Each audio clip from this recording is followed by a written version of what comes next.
Ministries.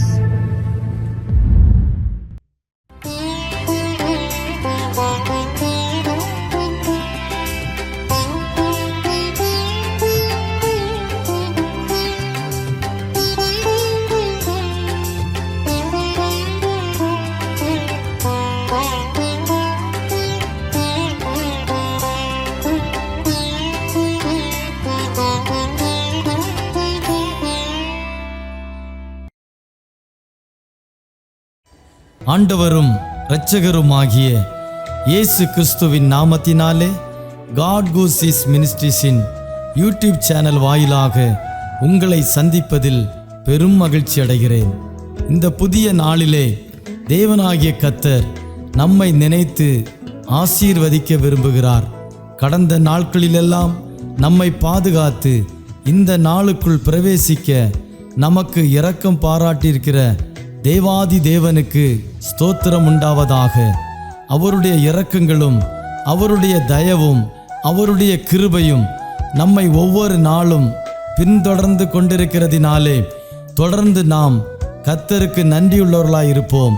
கர்த்தர் நமக்கு சொன்னவைகளையெல்லாம் நிச்சயம் நமக்கு செய்யத்தான் போகிறார். தேவன் செய்ய போகிற அதிசயமான காரியங்களை எதிர்நோக்கி காத்திருப்போம். நம்முடைய நம்பிக்கையிலே விசுவாசத்திலே உறுதியாய் நாம் தரித்திருப்போம். தேவனாகிய கர்த்தர் ஒவ்வொரு நாளும் நம்மோடு பேசும்படியாய் கொடுக்கிற ஒவ்வொரு வார்த்தைகளையும் பற்றி கொள்வோம். ஏனெனில் கர்த்தருடைய ஒவ்வொரு வார்த்தையிலும் ஜீவனுண்டு.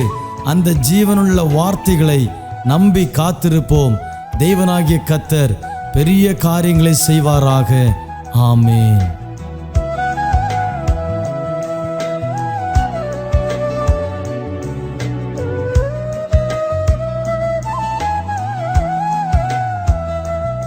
കർത്താവായ യേശു ക്രിസ്തുവിൻ്റെ നാമത്തിൽ എല്ലാവർക്കും വന്ദനം. ഈ ശബ്ദം ശ്രവിക്കുന്ന എല്ലാ പ്രിയപ്പെട്ടവരെയും കർത്താവ് അനുഗ്രഹിക്കട്ടെ. ഗോഡ്സ് ഹോസീസ് മിനിസ്ട്രിയുടെ ഡയറക്ടറായിരിക്കുന്ന ദേവദാസൻ തോമസ് അവറുകൾ, മറ്റ് ശ്രേഷ്ഠന്മാരായ കർത്തൃദാസന്മാർ, എല്ലാവർക്കും വന്ദനം. അപ്പോസ്തലനായ പൗലോസ് കൊരിന്ത്യർക്ക് എഴുതിയ 2-ാം ലേഖനം, അതിൻ്റെ 12-ാം അധ്യായം 8, 9, 10 വാക്യങ്ങൾ നമുക്ക് ചില മിനിറ്റുകൾ ധ്യാനിക്കാം. 12-ാം അധ്യായം 8-ാം വാക്യം തുടങ്ങുന്നത് ഇങ്ങനെയാണ്: അത് എന്നെ വിട്ട് നീങ്ങേണ്ടതിന് ഞാൻ 3 വട്ടം കർത്താവിനോട് അപേക്ഷിച്ചു. അവൻ എന്നോട്, എൻ്റെ കൃപ നിനക്ക് മതി, എൻ്റെ ശക്തി ബലഹീനതയിൽ തികഞ്ഞു വരുന്നു എന്ന് പറഞ്ഞു. ആകയാൽ ക്രിസ്തുവിൻ്റെ ശക്തി എൻ്റെ മേൽ ആവസിക്കേണ്ടതിന് ഞാൻ അതിസന്തോഷത്തോടെ എൻ്റെ ബലഹീനതകളിൽ പ്രശംസിക്കും. 10-ാമത്തെ വാക്യം: അതുകൊണ്ട് ഞാൻ ക്രിസ്തുവിന് വേണ്ടി ബലഹീനത, കയ്യേറ്റം, ബുദ്ധിമുട്ട്, ഉപദ്രവം, ഞെരുക്കം എന്നിവ സഹിപ്പാൻ ഇഷ്ടപ്പെടുന്നു.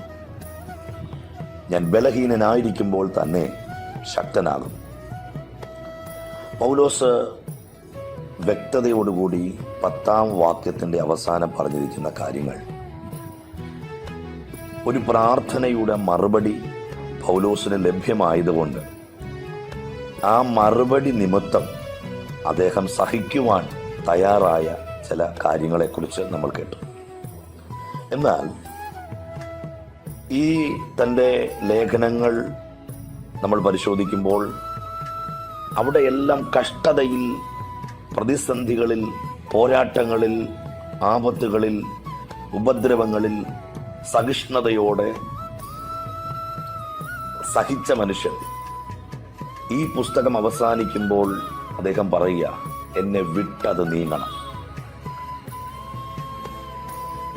3 വട്ടം ദൈവത്തോട് ചോദിക്കുക. പക്ഷെ ചോദിച്ചതിനുള്ള ഒരു മറുപടി അല്ല ദൈവം കൊടുക്കുന്നത്. പക്ഷെ ചോദിച്ച ചോദ്യത്തിലും അധികമായ ഒരു വലിയ മറുപടി. ചോദിച്ചതൊന്ന്, ദൈവം നൽകി കൊടുത്തതൊന്ന്. നമ്മൾ സിസ്റ്റമാറ്റിക്കായിട്ട് വചനം പഠിക്കുമ്പോൾ 8-ാം വാക്യം ചോദ്യം, 9-ാം വാക്യം ഉത്തരം, 10-ാം വാക്യം ഉത്തരം കേട്ട പൗലോസിന്റെ പ്രതികരണമാണ്. ഒന്നുകൂടെ ഞാൻ ആവർത്തിക്കുന്നു. 2 കൊരിന്ത്യർ ലേഖനം 12-ാം അധ്യായം 8-ാം വാക്യം പൗലോസിന്റെ ചോദ്യവും 9-ാമത്തെ വാക്യം ദൈവത്തിങ്കിൽ നിന്നുള്ള പൗലോസിന് വേണ്ടിയുള്ള മറുപടിയും 10-ാം വാക്യം മറുപടി കേട്ട പൗലോസിന്റെ പ്രതികരണവുമാണ്. പ്രിയപ്പെട്ടവരെ, എന്നെ ശ്രദ്ധിക്കുന്ന ദൈവദാസന്മാരെ, ദൈവമക്കളെ, നമ്മൾ ദൈവത്തോട് ചോദിക്കുന്ന ചോദ്യം ശ്രദ്ധിക്കുന്ന ഒരു ദൈവമുണ്ട്. നമ്മൾ ദൈവത്തോട് യാചിക്കുന്ന യാചന കേൾക്കുന്ന ഒരു ദൈവമുണ്ട്. നാം ദൈവസന്നിധിയിൽ നിലവിളിക്കുന്ന നിലവിളി ശ്രദ്ധിക്കുന്ന ഒരു ദൈവമുണ്ട്. അതുകൊണ്ട് തന്നെ പറയുന്നു വചനം, എളിയവരുടെ നിലവിളിക്ക് ചെവി പൊത്തിക്കളയാത്ത ദൈവം. കർത്താവിൻ്റെ കണ്ണ് നീതിമാന്മാരുടെ മേലും അവരുടെ പ്രാർത്ഥനയ്ക്ക് ദൈവത്തിൻ്റെ ചെവി തുറന്നിരിക്കുന്നു. അപ്പോൾ നമ്മെ അറിയുന്ന, നമ്മെ കാണുന്ന, നമ്മുടെ അവസ്ഥകൾ വ്യക്തമായി നന്നായി അറിയുന്ന ഒരു ദൈവം നമുക്കുണ്ട് എന്നുള്ള ഉത്തമമായ ഉറപ്പും ബോധ്യവും ആ ഒരു ദൃഢമായ ധൈര്യവും നമുക്കുണ്ടാവണം. അതുകൊണ്ട് തന്നെയാണല്ലോ യോശുവയോട് ദൈവം പറയുന്നത്, മോശ മരിച്ചു കഴിഞ്ഞ് അനന്തരമുള്ള കാര്യങ്ങളിലേക്ക് അദ്ദേഹത്തെ ദൈവം നിയോഗിക്കുമ്പോൾ, ദൈവം അദ്ദേഹത്തെക്കുറിച്ചുള്ള പദ്ധതികൾ പ്ലാൻ ചെയ്യുമ്പോൾ അദ്ദേഹത്തിൻ്റെ ഹൃദയത്തിനകത്തൊരു ചിന്ത, എനിക്ക് മുമ്പിൽ ലീഡറായിട്ട് നിന്ന മോശയെ എറിയാൻ കല്ലെടുത്തവർ, മോശയ്ക്കെതിരെ വിരൽ ചൂണ്ടിയവർ, മോശയ്ക്കെതിരെ ആക്രോശിച്ചവർ, പിറുപിറുത്തവർ, ഈ ഒരു ജനതയെ മുൻപോട്ട് നയിക്കാൻ എനിക്ക് എങ്ങനെ കഴിയും? ആകെ പതറി, ആകെ തളർന്നു, മാനസികമായി വല്ലാത്ത അവസ്ഥകളിലായി. പക്ഷെ അവിടെയും ദൈവം പറയുന്നു, ഞാൻ മോശയോട് കൂടെ ഇരുന്നത് പോലെ നിന്നോട് കൂടെ ഇരിക്കും. അതിൻ്റെ അർത്ഥം യോശുവയെ ദൈവം വ്യക്തമായി അറിഞ്ഞു. അവൻ്റെ മനോഭാവം, അവൻ്റെ അവസ്ഥകൾ, അവൻ്റെ ബലഹീനത, അവൻ്റെ സാഹചര്യങ്ങൾ എല്ലാം വളരെ വ്യക്തമായി അറിഞ്ഞിട്ടാണ് ദൈവം അവനൊരു മറുപടി കൊടുക്കുന്നത്. ആ മറുപടിയാണ് നമ്മൾ മനസ്സിലാക്കേണ്ടത്. പ്രിയരെ, ദൈവം പറയുക, നീ ഉറപ്പും ധൈര്യവും ഉള്ളവനായിരിക്കാം. ഈ ശബ്ദം കേൾക്കുന്ന പ്രിയപ്പെട്ടവരോട് ഞാൻ പറയുന്നു, ഒരുപക്ഷെങ്കിൽ മാനസികമായി, ശാരീരികമായി, ആത്മീകമായി നിങ്ങൾ തളർന്നവരാകാം പല പല വിഷയങ്ങളിൽ. പക്ഷേ അവിടെ ദൈവം നിങ്ങളെ കാണുന്നു, ദൈവം നിങ്ങളെ അറിയുന്നു. കർത്താവ് പറയുന്നു, നിങ്ങൾ ഉറപ്പും ധൈര്യവും ഉള്ളവരായി. അത് രണ്ടും നമുക്ക് നഷ്ടപ്പെടരുത്. പലപ്പോഴും നമ്മുടെ ജീവിതത്തിൽ നമുക്ക് നഷ്ടപ്പെടുന്നത് പല കാര്യങ്ങളെക്കുറിച്ചുള്ള ഉറപ്പാണ്. പലപ്പോഴും നമുക്ക് ചോർന്നു പോകുന്നത് നമ്മുടെ ധൈര്യമാണ്. അതുകൊണ്ട് ഉറപ്പും ധൈര്യവും ഉള്ളവനായിരിക്കുക. നീ പോകുന്ന ഇടത്തൊക്കെയും ഞാൻ നിന്റെ കൂടെയുണ്ട്. ദൈവം കൊടുക്കുന്ന ശക്തമായ വാഗ്ദത്തം, ആ വാക്കിൻ്റെ ഘനം, അതിൻ്റെ ശക്തിയുടെ മികവ്, അതിൻ്റെ ശ്രേഷ്ഠത യോശുവ തിരിച്ചറിഞ്ഞ് അതിനനുസൃതമായി അവൻ സഞ്ചരിച്ചു. ചിലതിനെയൊക്കെ അവൻ അവകാശമാക്കി. നമുക്കറിയാം ആ ചരിത്രം.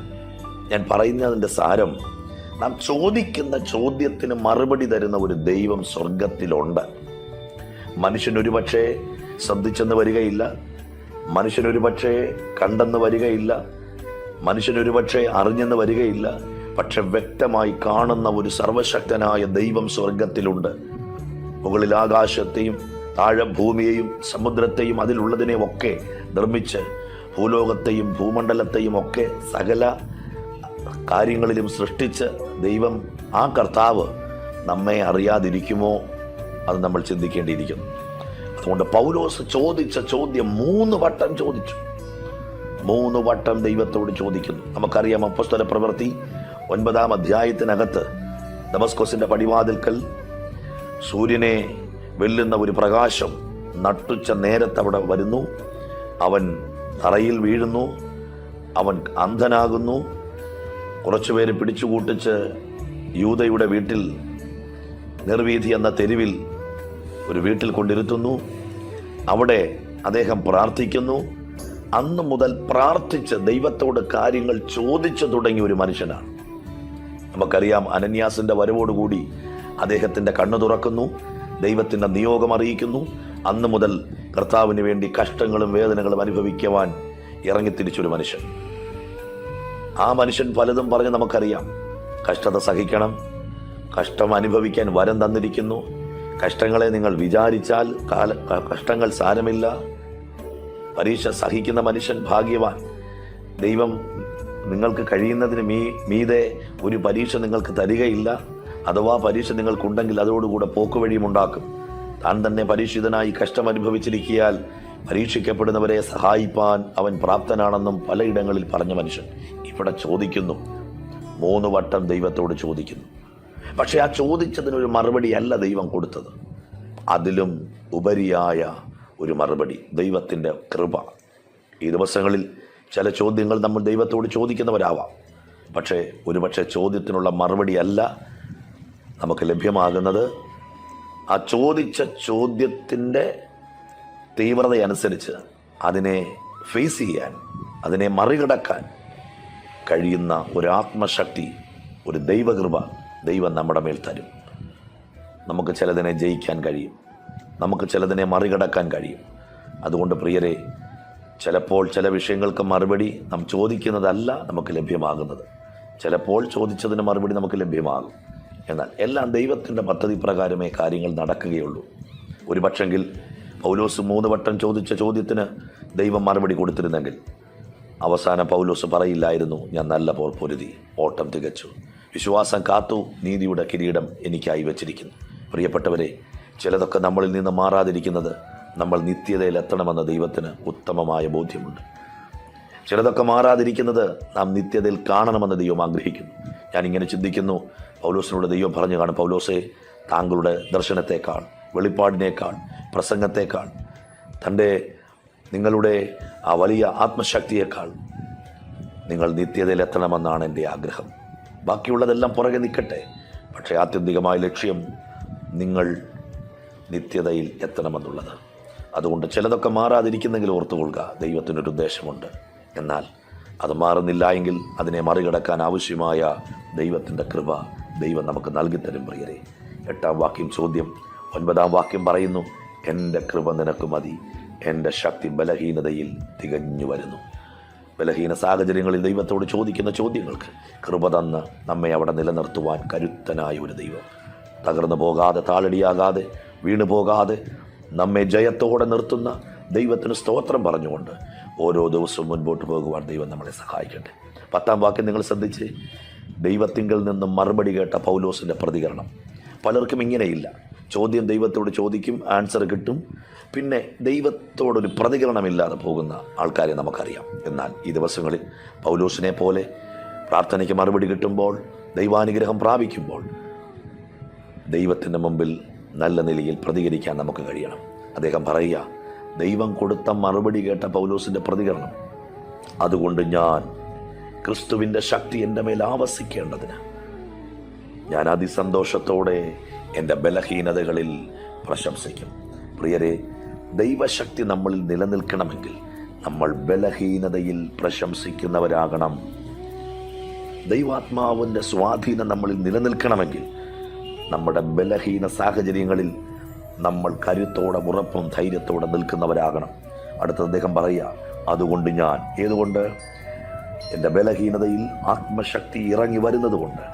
ബലഹീനതയും കയ്യേറ്റവും ബുദ്ധിമുട്ടും ഉപദ്രവവും ഞെരുക്കവും ഞാൻ സഹിപ്പാൻ ഇഷ്ടപ്പെടുന്നു. കാരണം ഞാൻ ബലഹീനനാകുമ്പോഴാണ് ഏറ്റവും കൂടുതൽ ശക്തി ഉള്ള ഒരു വ്യക്തിയായി മാറുന്നത്. അതുകൊണ്ട് ഈ ദിവസങ്ങളിൽ പ്രിയപ്പെട്ടവരെ, ബലഹീനതയിൽ ശക്തി തരുന്ന ഒരു ദൈവം നമുക്കുണ്ട്. ആ ദൈവത്തിലുള്ള ഉറപ്പും ധൈര്യവുമായി നമുക്ക് മുമ്പോട്ട് സഞ്ചരിക്കാം. നമ്മുടെ ശുശ്രൂഷകൾ, നമ്മുടെ കുടുംബം എല്ലാം ദൈവത്താൽ അനുഗ്രഹിക്കപ്പെടട്ടെ. പ്രത്യേകിച്ച് എൻ്റെ ഈ ശബ്ദം ശ്രവിക്കുന്ന എല്ലാ ദൈവദാസന്മാരെയും കർത്താവ് ധാരാളമായി അനുഗ്രഹിക്കട്ടെ എന്ന് പ്രാർത്ഥിക്കുന്നു. കർത്താവ് അനുഗ്രഹിക്കട്ടെ. നമുക്ക് പ്രാർത്ഥിക്കാം. സ്വർഗസ്ഥനായ ഞങ്ങളുടെ പ്രിയ പിതാവേ, ഞങ്ങൾ കേട്ട ദൈവവചന ചിന്തകൾ ഞങ്ങളുടെ ജീവിതത്തിന് അനുഗ്രഹത്തിനും ആശ്വാസത്തിനും കാരണമാകട്ടെ. എല്ലാ ദൈവദാസന്മാരെയും അവരുടെ ശുശ്രൂഷകളെ ദൈവം അനുഗ്രഹിക്കണം.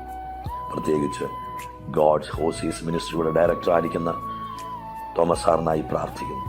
മറ്റു സഹഭടന്മാരെ ഞങ്ങൾ ഓർക്കുന്നു. കർത്താവ് അനുഗ്രഹിക്കണം. ശുശ്രൂഷയുടെ അതിരുകളെ വിശാലമാക്കി ആത്മശക്തിയുടെ അളവറ്റ വലിപ്പം ഓരോ മക്കളുടെ മേലും ദൈവം വെളിപ്പെടുത്തണം. എല്ലാ മഹത്വം അങ്ങേക്ക് യേശു ക്രിസ്തുവിൻ നാമത്തിൽ തന്നെ പിതാവേ. ആമേൻ, ആമേൻ, ആമേൻ.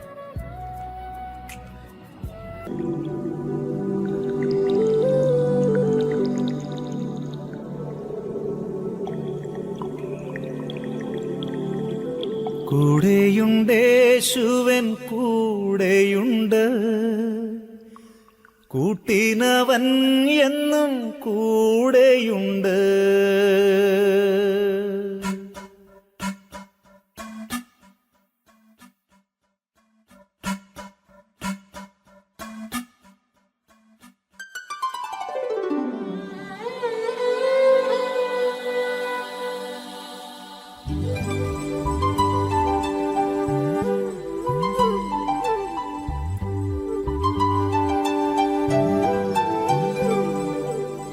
കൂടെയുണ്ടേശുവൻ കൂടെയുണ്ട്, കൂട്ടിനവൻ എന്നും കൂടെയുണ്ട്.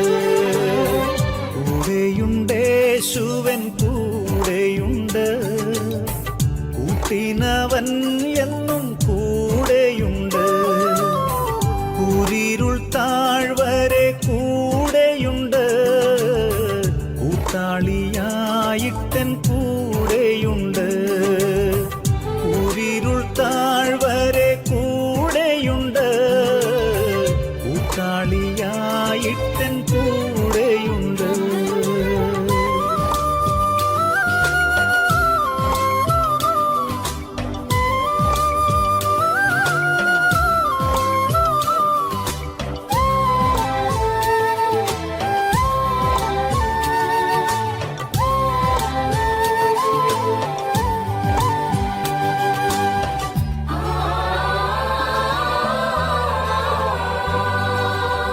ഭയപ്പെടേണ്ട ഞാൻ കൂടെയുണ്ട്, എന്നുര ചെയ്തവൻ കൂടെയുണ്ട്. ഭയപ്പെടേണ്ട ഞാൻ കൂടെയുണ്ട്, എന്നുര ചെയ്തവൻ കൂടെയുണ്ട്. പേടിക്കയില്ല ഞാൻ മരണത്തെയും, മരണത്തെ ജയിച്ചവൻ കൂടെയുണ്ട്. പേടിക്കയില്ല ഞാൻ മരണത്തെയും, മരണത്തെ ജയിച്ചവൻ കൂടെയുണ്ട്.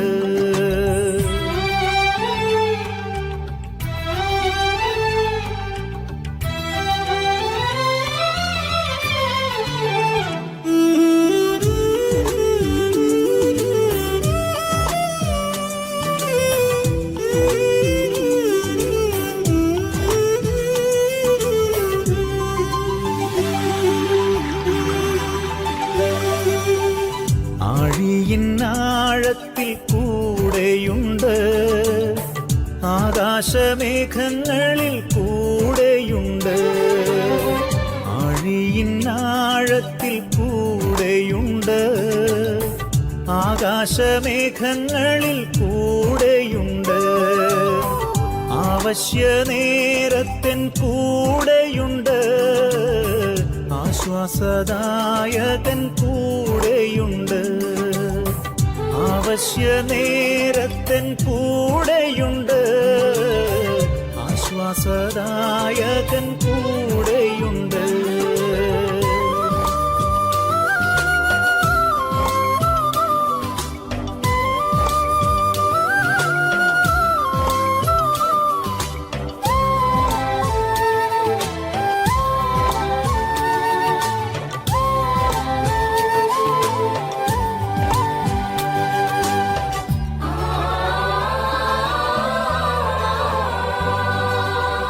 വെള്ളത്തിൽ കൂടി ഞാൻ കടന്നിടിലും, വെള്ളമെൻ മീതെ കവിയുകില്ല. വെള്ളത്തിൽ കൂടി ഞാൻ കടന്നിടിലും, വെള്ളമെൻ മീതെ കവിയുകില്ല.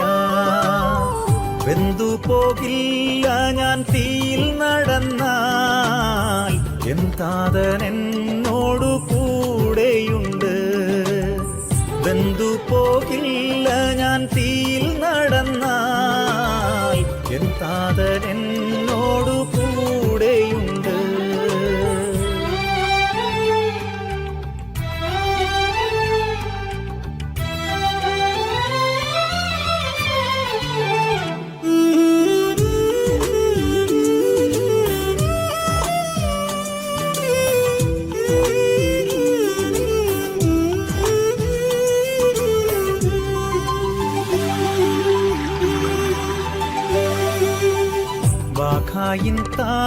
വരെ കൂടെയുണ്ട്. യാക്കോബിൻ ദൈവമെൻ കൂടെയുണ്ട്. ബാഖായിൻ താഴ്വരെ കൂടെയുണ്ട്. യാക്കോബിൻ ദൈവമെൻ കൂടെയുണ്ട്. രോഗക്കിടക്കയിലും കൂടെയുണ്ട്. ലോകാന്ത്യത്തോളമെൻ കൂടെയുണ്ട്. രോഗക്കിടക്കയിലും കൂടെയുണ്ട്. ലോകാന്ത്യത്തോളമെൻ കൂടെയുണ്ട്. കൂടെയുണ്ടേശുവൻ കൂടെയുണ്ട്. കൂട്ടിനവൻ എന്നും